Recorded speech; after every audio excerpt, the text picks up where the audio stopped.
Yes, as you hear, a bunch of new laws are taking effect here in the state, the great state of Indiana, the Hoosier State, as it is known. Um, some that sort of caught my eye was a Senate Enrolled Act 285 that makes it a Class C misdemeanor to use unauthorized public land for camping, sleeping, or long-time shelter. Sleeping on public property could soon get you hit with a maximum of 60 days in jail and a $500 fine. They're basically outlawing homelessness. That's basically what they're doing. Before violators are penalized, law enforcement officers must determine if they can be held involuntarily. New language in SCA 285 allows an emergency detention for people without adequate shelter during dangerous weather and have refused transportation to an available shelter or mental health provider. A lot of those shelters aren't safe places. A lot of those shelters are nasty and dirty and, have a lot of different issues going on there. So that's why a lot of people don't want to go to shelters. Those who aren't eligible for a hold will then receive a warning and information on available services. If they remain within 300 feet of the initial warning spot 48 hours later, they'd be subjected to a misdemeanor charge.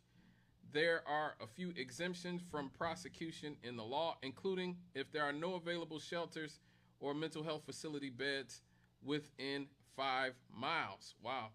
Opponents have criticized making the act of sleeping on private property a misdemeanor and emphasized the need for more services. One of those people is a local state senator, Lonnie Randolph, who said in February, the answer is helping these homeless people by providing the things that they need, like food, shelter, and a job, not jail time. Well, duh. Big shout out to Lonnie Randolph for that take. A lot of this is just because our government refuses to do the right thing. What is the right thing? Well, if you listen to this show, then I am a student of the world. I look at what the world does. And there is a policy called housing first. Yes, housing first. And guess what? I don't even have to look that far. Because some states, some cities in this country are doing housing first. Now, what is housing first? Housing first is just saying, you know what homeless people need? A home. That's why they're homeless. Just give them a home. Yes, there's a whole lot of evidence showing that housing first is an effective solution to homelessness, and it actually saves us money. It also reduces the use of public services like hospitals, jails, and emergency shelters. If we literally just gave the homeless homes, we wouldn't need to arrest them so much and put them in so many hospitals. Now, I know what you're saying. Where has this worked? We can't do that. There's not enough money for that. Where's that work? Well, if you want to look internationally, cities like Helsinki and Finland and Vienna in Europe have already seen drastic reductions in homelessness due to the adoption of housing first as a policy. Okay, here in America, Columbus, Ohio. Is that a socialist enclave? What about Salt Lake City, Utah? I guess that's the enclave of socialism and communism, right? Salt Lake City, where Mitt Romney's from. Medicine Hat, Alberta. That's in Canada. In August of 2007, the U.S. Department of Housing and Urban Development, which is HUD, reported that the number of chronically homeless individuals living on the streets or in shelters dropped by an unprecedented 30% from 175,914 people in 2005 to 123,833 in 2007. That was HUD, the United States.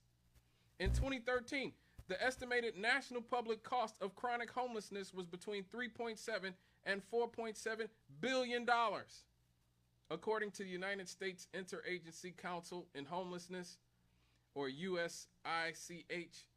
In Utah, there's been a 72% decrease in chronic homelessness overall since enacting the plan in 2005, According to the Utah Division of Housing and Community Development, there's also been success with Utah's Housing First plan, reducing chronic homelessness by 91%. 91%. That's a hell of a lot. I'm sorry, it is. Now, a lot of people are like, where are we going to get homes? Where are we going to get homes for the homeless, everybody? Where are we going to get homes for the homeless? What if I told you that there's 15 million vacant homes in the United States? 15 million. 15.3 million to be exact. Vacant homes in the United States, which accounts for a national vacancy rate of 10.3%. However, a lot of that is because our homelessness is a planned homelessness. I'll say that. It's about keeping people in line more than anything else. More than anything else. Homelessness is about punishing people the capitalist way and saying, well, if you don't act right, if you don't do your job right, you will be homeless. Other countries actually want to solve the problem, and a few cities in America want to solve the problem. But in America, it's all about keeping you in line. Everything in our culture is about keeping you in line. That's why we have the legal system we have. It's about keeping you in line. Why did Richard Nixon start the war on drugs? He started the war on drugs to keep black people and hippies in line. That's why he did it. That's why Reagan expanded it in the 80s. And speaking of Ronald Reagan, why does college cost so much? Because an educated population is dangerous. That's what Ronald Reagan said. That's why college costs so much. College used to pretty much be free in the University of California system until he became the governor. And this just so happens to coincide with the anti-war movement. And so they decided that, hey, man, if we got too many of these kids who are educated, they're going to be anti-war. Look at all these protesters out here. They're an educated population. They're dangerous. If you don't get anything else from this show, I hope you, like I said, I say this very regularly, I hope you realize that the United States is an aberration. The happiest, healthiest, most educated countries in the world don't do things like this. They find ways to get things accomplished for their people for the most part. And you can go look at the data yourself. You got Google. Go look at quality of life by country. Bet you see a bunch of countries above the United States. Those are the countries that are doing stuff like housing first.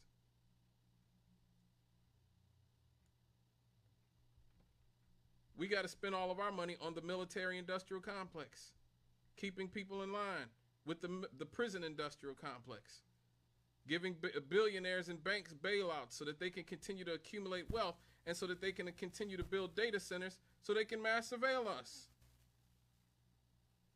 and keep us in line. Because that's what those are for.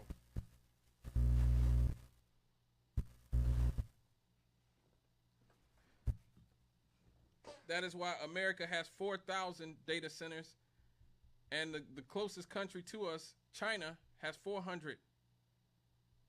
China's got 400 data centers. We have 4,000. And we say that they're the surveillance state. Oh man, China's always spying on their people. What do you think that we're doing?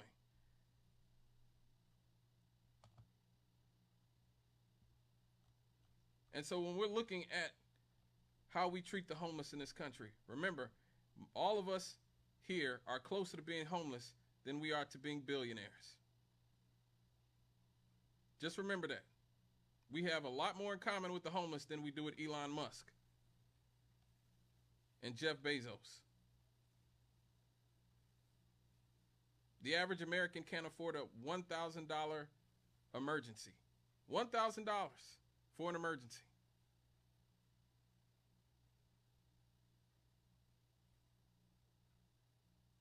But yes, it's the homeless who are our problems. But that wasn't the only law that went into effect on July 1st this year. Starting on July 1st, public and charter schools will have to prohibit students from using their personal cell phones, tablets, smartwatches, laptops, and other devices during the school day. I kind of agree with this one. I got to be real with you here. I've done multiple stories on this show. I did one just a few months ago of how social media and smartphones are literally rotting the brains of young people. Everything they said TV would do, smartphones is doing. Every generation until now saw an increase in their IQ and intelligence in this country, except for now Gen Z, who are given smartphones in 2010, and now the results are just absolutely catastrophic. Depression rates, suicide rates, anxiety rates, the lack of literacy. You have so many you can watch countless teachers talking about how kids can't even read now. You have kids in the 7th and 8th grade who can't tie their own shoes. Go talk to some teachers who've been teaching for 20 and 30 years. Ask them about how today's young people are doing since we gave them smartphones. And especially social media. It has had a horrific effect on young people and their brains. Everything they said the TV would do, smartphones has done. And it's only going to get worse with artificial intelligence now that we have virtually no way. A lot of us who are not media savvy people, especially a lot of us older people and a lot of us younger people, super really young people, say under 12 or something, a lot of our folks are not going to be able to discern what is artificial intelligence and what's real. They are getting countless hours of disinformation and misinformation from these bots. At least at school. At least at school, they won't be hit with that. And once again, I've already told you guys, in a lot of countries in Western Europe, they've already banned cell phones in school. They're already banning ed tech in general. They're going back to pen and paper because that actually exercises the brain and teaches you how to think. Not what to think, how to think. That is the purpose of school, to teach you how to think. Not what to think, but how to think. And smartphones have greatly interfered with that, so it's good to see cell phones, tablets, smartwatches, laptops, and other devices prohibited during the school day. Local law enforcement will have new obligations to comply with federal immigration detainer requests under provisions of Senate Enrolled Act 76 that just took effect on the 1st. ICE typically makes detainer requests towards people believed to be a public safety or national security threat and are subject to deportation. This law requests law enforcement agencies to hold individuals for 48 hours before their planned release so federal agents can take them into custody. Until now, it was completely voluntary for the local unit to hold somebody. But under SCA 76, Indiana officials will now have to honor the request. The law also prohibits employers from knowingly employing unauthorized workers, allowing the Attorney General to take action against those who do. Thank God. Because I've always said, why not go after the employers? The employers are the ones who hire these people. They are the ones who are driving down wages for American workers. I am no fan of mass immigration or illegal immigration. I've never hidden that fact. But I understand, I don't blame the immigrants. I don't blame the immigrants. Even if I may not want them here, a lot of them here, I still don't blame them for coming here, especially knowing what America's foreign policy has been like in much of Latin America and in, sub-Saharan Africa and all those other things. So definitely we'll have to talk about that. We'll definitely get more into the immigration talk later on in other shows in the near future, but I got to keep going. Indiana's National Military Guards Adjutant General can establish a military police force under House Enrolled Act 1343. Members of the force, when authorized, will be able to make arrests, conduct searches and seizures, carry a firearm, and conduct other police powers. It looks like once again, they're getting ready to try to put us under control. Most things that you're seeing in our country now are about, again, mass surveillance, keeping us under control, pacifying us, and now you're going to have these, National Guards, people, whenever Americans get out of line after we reject these data centers or after we reject, these exorbitant utilities bills and other things in our society, they will be able to pacify us. They will have a whole army of people who will, put down any resistance. It looks like now it's up to the governor to authorize the force to operate either throughout the state or in a specific area, given reasonable notice to local law enforcement agencies, which is basically a phone call, I guess. Those appointed to the force must have security clearance and hold no felony convictions, as well as complete air or military, Army military police training and Indiana law enforcement instruction. Obviously, this could be misused. Again, we're giving so much power to so few people in our society. And this one could definitely come back to bite us in the behind if it is misused.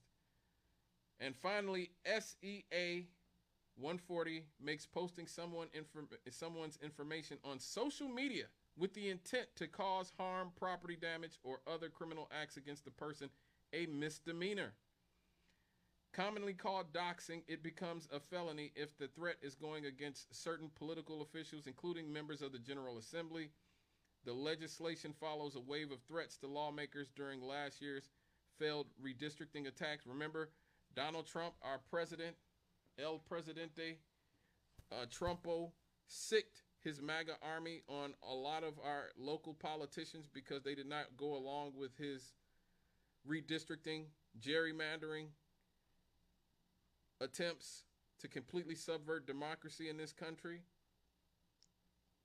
And so now they're saying, look, man, we got to stop people from being doxxed. So, I mean, ultimately,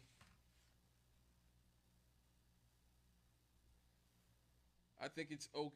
I understand that, but I also think that in these data center fights, you're going to see a lot of politicians who try to say, oh my God, I'm being doxxed.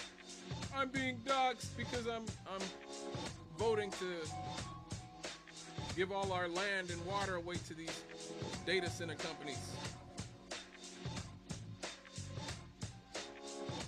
We already saw it in Indianapolis. In Indianapolis, somebody got arrested for posting something on Facebook about a data center, and the politician said they felt threatened. Just because they were saying, yeah, this is wrong to have a data center here, and such is really going to destroy the future for their own children. And they said that was a threat to that person and their children.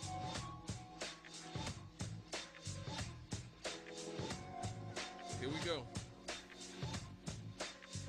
All right, folks. When we come back, we're going to get into the rulings from the Supreme Court. They just had a very busy week. You won't want to miss it. Right here, straight out of the cannon, with me, Scott Cannon, here on WLTH 1370 AM, the Region's Choice, the People's Voice. We'll be right back after these.